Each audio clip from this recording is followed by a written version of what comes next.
دین محمدی صلی اللہ علیہ وسلم کا اصل وارث غیر مقلد وہابی ہے یا احناف ہے؟ یہ چار امام اس ویڈیو میں ملاحظہ فرمائیں مفتی عبدالوحید قریشی صاحب سے۔ آئیے ویڈیو سنتے ہیں۔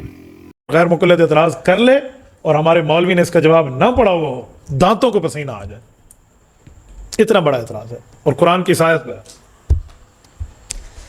وہ کہتے ہیں آیت پوری پڑھو، اطیعوا اللہ واطیعوا الرسول واولی الامر منکم پہ حنفی کیوں رک جاتے ہیں؟ پوری پڑھیں، یہ مسئلہ ہمارے حق میں ہے۔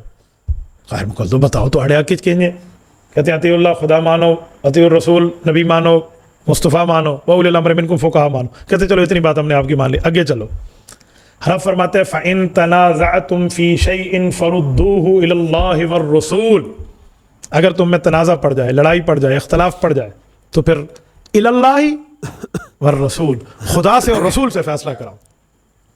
خدا کی مانو، مصطفیٰ کی مانو، فقہا کی مانو۔ اگر تم میں اختلاف ہو جائے تو کس سے فیصلہ کراؤ؟ یہاں فقیہ کا کہا ہے؟ نہیں کہا، تو خدا اور رسول سے، قرآن اور حدیث سے فیصلہ کرو۔ وہ کہتے ہیں اب بتاؤ چار اماموں میں اختلاف ہے تو اب قرآن حدیث سے فیصلہ کرا لو، چھڑ دو تقلید۔ یہ غیر مقلد کا سوال، اس سوال کا جواب بہت آسان، بہت ایزی ہے، لیکن ماہر کے سامنے، جو ماہر نہ ہو نا اس کے سامنے غیر مقلد اعتراض رکھے، اس کے دانتوں کو پسینہ آ جائے۔ فَإِن تَنَازَعْتُمْ، تم میں لڑائی پڑ جائے، فی شیئن، چھوٹی سی کسی بات میں، شیئن میں تنوین تنکیر ہے، نکرہ چیز ہے، کامن نہ ہو، کوئی سی بھی اختلاف آ جائے، فردوا الی اللہ ورسول، اللہ رسول سے فیصلہ کرا لو۔ ٹھیک ہے، آگے لفظ کیا ہے؟ ان کنتم تؤمنون باللہ والیوم الآخر، اگر تم اللہ رسول پر ایمان رکھتے ہو اور آخرت کو مانتے ہو، ذالک خیر واحسن تأویلا، یہی بہترین جواب ہے اور اسی میں خیر ہے۔ کہتے آؤ فیصلہ، اہل حدیث بڑھ جاؤ، چھڑ دو تکلیف، کیا جواب دیں گے آپ؟ یہاں احکام القرآن للجساس ہے آپ کے پاس؟ نہیں تو اس سے جواب دیکھ لینا۔ امام جساس رحمۃ اللہ علیہ، اللہ اس کی قبر پہ کروڑوں اربوں رحمت نازل فرمائے، کب کا آدمی ہے؟ المتوفا 370 ہجری، المتوفا 300، اور آج کیا چل رہا ہے؟ 1444 ہجری۔ مائنس کریں ذرا موبائل نکال کے کیلکولیٹر سے، 1444 مائنس 370، بتائیں کتنے سال پہلے کا بندہ ہے؟ یہ حنفی بزرگ ہیں، 1444 مائنس 300،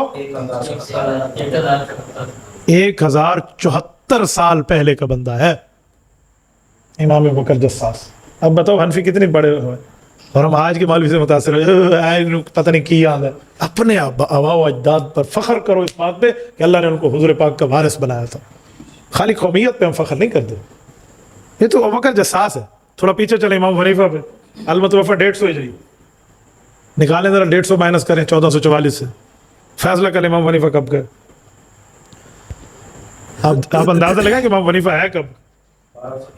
1294، 1300 سال پہلے کا آدمی ہے امام حنیفہ، اور حضور پاک کو گئے ہوئے کتنے عرصہ ہوا؟ 1400 سال۔ صحابہ کا زمانہ کب تک چلا؟ خیر القرون قرنی، 100 سال۔ تو امام حنیفہ تو صحابہ کے زمانے کا بندہ ہے، نکالنا مشکل نہیں ہے حضرت، لیکن یہ تب جب بندے کو اسماء الرجال آتا ہو۔ اسماء الرجال نہ آتا ہو، کون راوی کب فوت ہے، کب پیدائش ہے اس کی، اس راوی سے ملاقات ہے یا نہیں ہے، آپ نہیں معلوم کر سکتے اگر اسماء الرجال نہ آئے۔ اس لیے اسماء الرجال بندے کو حفظ ہونا چاہیے۔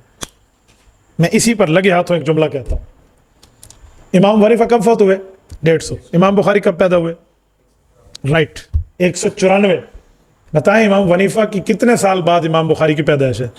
44 سال، آدھی صدی گزر رہی تھی ابو حنیفہ کے بعد امام بخاری پیدا ہوتے۔ اب کوئی بندہ آپ کو امام بخاری کا حوالہ دے اور امام صاحب کے خلاف دے، آپ کے پاس اسماء الرجال کا علم ہو، آپ منہ توڑ کے رکھ دیں کہ ابو حنیفہ کی وفات کو آدھی صدی گزری پھر امام بخاری پیدا ہوا، تو اس کے مقابلے میں بات کر رہا ہے۔ انجینئر کے ایک شاگرد میرے پاس آئے اور میں نے یہی حوالہ پیش کیا تو اس نے ٹیک جا کر لگا دیا، اچھا میں تو سمجھے امام بخاری بعد کا بندہ ہے، میں تو سمجھے امام حنیفہ بعد، میں کہ امام حنیفہ کسی ساتھ والے چک کی مسجد کا امام ہے، ہاں تو جائز ہی پتہ ہے، بیوقوف آدمی تو امام حنیفہ کو جانتا کیا ہے۔ اچھا چھوڑیں، آگے چلتے ہیں ذرا۔ امام ابو یوسف کب فوت ہوئے؟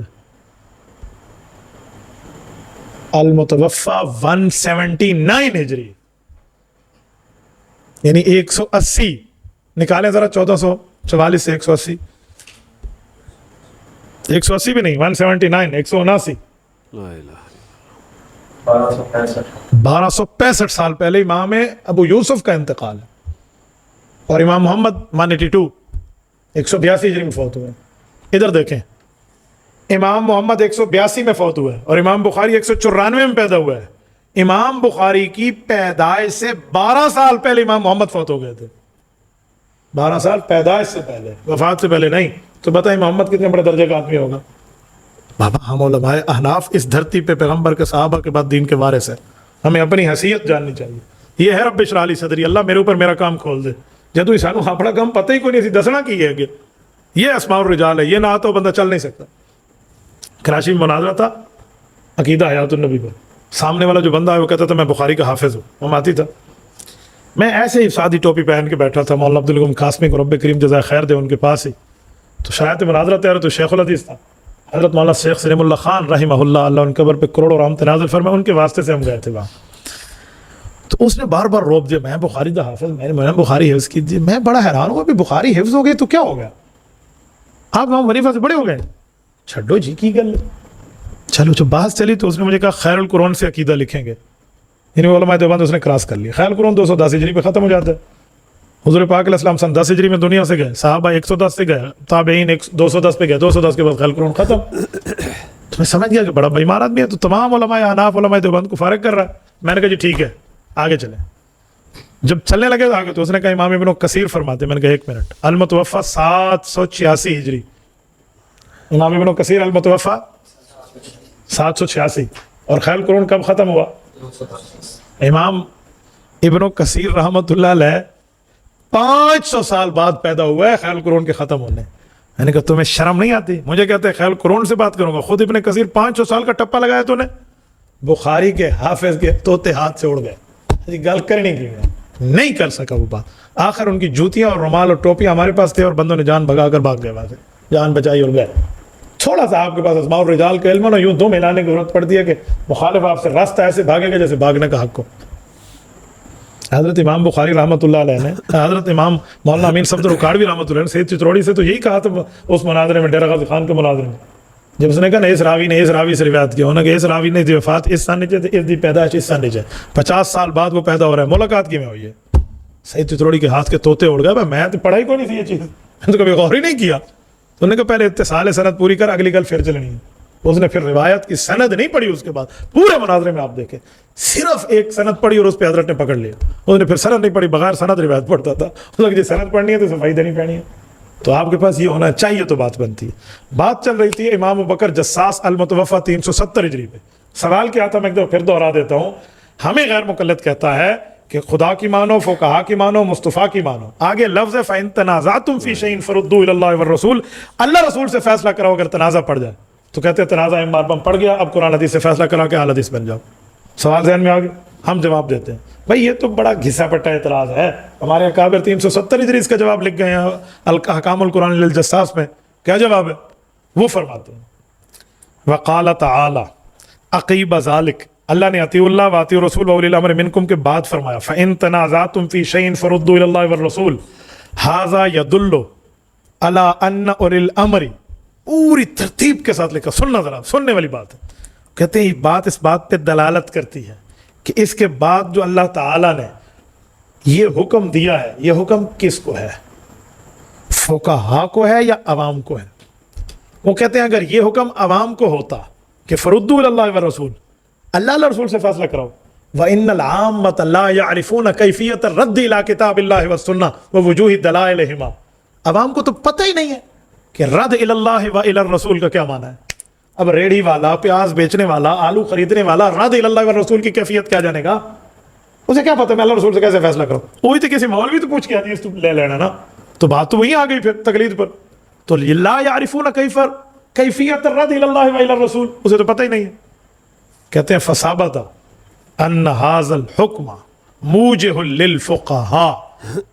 पता चला इस आयत के दो हिस्से हैं, अतीउल्लाह व अतीउर रसूल व उलिल अम्र मिनकुम तक हुक्म अवाम को है, फ़इन तनाज़अतुम फ़ी शैइन फ़रुद्दू इलल्लाहि व रसूल का हुक्म फ़ुक़हा को है कि फ़ुक़हा मसला कुरान हदीस से हल करके उम्मत की रहनुमाई करेंगे। तो इसका हुक्म कि हम हमारी तरफ मुतवज्जे ही नहीं है, तू हमें फ़कीह समझ के इमाम वनीफा समझे हुए हैं, ये हुक्म ही माहिरीन को है। जवाब हो गया ना हो गया। गैर मुकल्लद कहे तो तुसी अपने घर तो दलील दी है, ये तो अपना बंदा है, आपने अपने घर से दलील दी, कोई साढ़े चुगल करो। तो अब दूसरा जवाब, فتح البیان تفسیر ہے، نواب صدیق حسن خان کنوجی المتوفا 1307 ہجری، غیر مقلدوں کا بابا جی ہے اس دھرتی پہ، جناب نواب حسن خان کنوجی، ان کی تفسیر ہے تفسیر البیان، غیر مقلدین کی ہے۔ وہ کہتے ہیں ھذا حکم موجہ للمجتہدین، کہ یہ حکم تو مجتہدین کو عوام کو نہیں ہے۔ تسی اپنی گل دی تلاشی لے لو، ہمارے اس بات میں بات کر رہے ہیں۔